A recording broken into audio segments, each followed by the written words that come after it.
Louie the Greek here, live from Clearwater, Florida. I just did a workout, so my hair is messy and I'm sweating and breathing heavy. That's because of the workout I just did. Felt all of a sudden inspired to do a quick video here on the topic of marijuana and its legalizing of it. I'm from Toronto. Our dodo brain and suppressive tyrant Trudeau decided one of the first things to do was to legalize marijuana in Canada. I wanted to comment on that. Since it's been legalized, even before it was legalized, I saw kids, young teenagers smoking it on a nature walk with my wife. Asked him, why is he smoking it? He says it's legal. I said, well, actually, it's not yet. But see, just the message of putting it out, it's legal. I've been hearing this rationalization that comes immediately out. It's legal. It's legal. So the message that our nitwit prime minister sent out there to the population and to our kids is it's legal, it's safe, it's a good drug, it's beautiful. I have since seen people in cars smoking it. I mean, like an Up in Smoke video episode. If you know your movies Up in Smoke, Cheech and Chong. I saw one sports car, completely full of smoke, and then I can only assume they were going to drive off because they were in their car in an underground parking lot.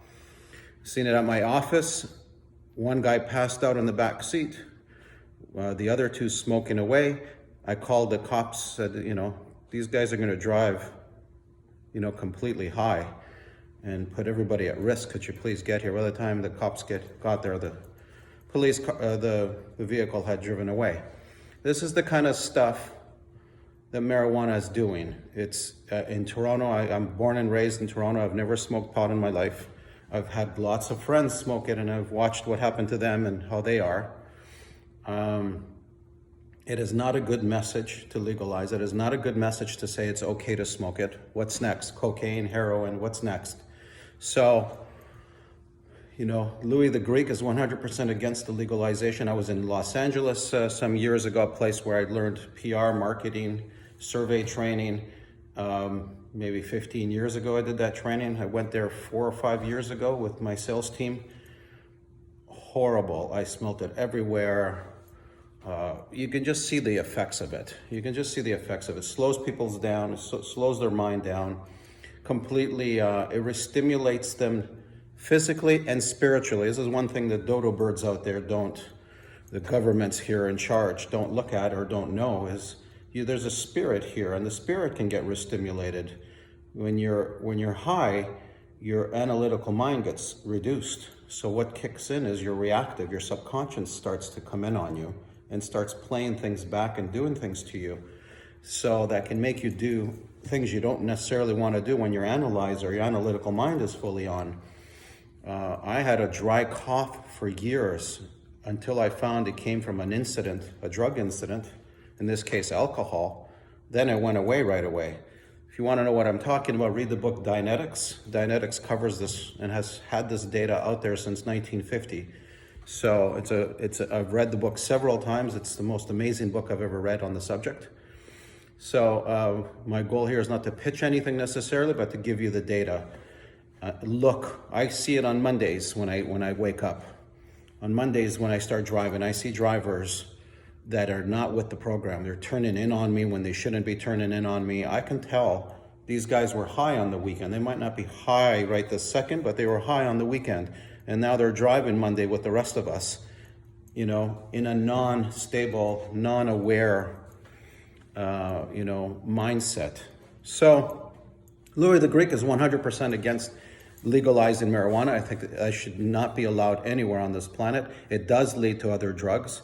I'll give you one more story here, as this video is getting up there. I didn't want it to be a long video, but I'm very passionate about the subject, and when my fellow Canadians or anywhere on the planet are being drugged up.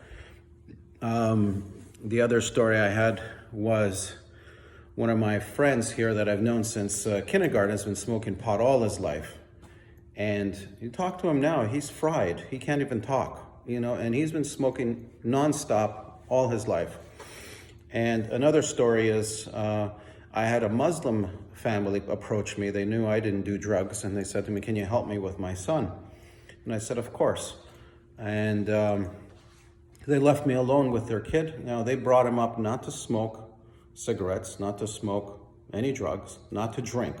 That's how they brought him up their whole life. That's the upbringing. This kid smokes cigarettes. This kid smokes pot. This kid drinks. This kid, as you know, Kirstie Alley and other people have said, it's a gateway drug. This kid now takes cocaine, he admitted to me, right, in the interview that we had. So he's graduated. He's 28 years old, and he's completely messed up. He's completely disappointed. He's disappointed his family and his brothers and family. But he's now hooked. What was his rationalization? It's legal. You know, that's what he would tell his dad. It's legal. It's been legalized. And his dad can't sit there and say anything because it's been legalized. So that's the message, Prime Minister Trudeau and any other goofballs that have legalized marijuana. That's the message you've sent to our kids, our future generations. I think it's personally been put there to keep everybody unaware while you guys do your stupid corruptions and your other actions, so that people are not really aware. Well, this particular person here has never had drugs. I'm very aware of what's happening, and I think it's not okay. So that's all I have to say on that subject today. Thanks for listening.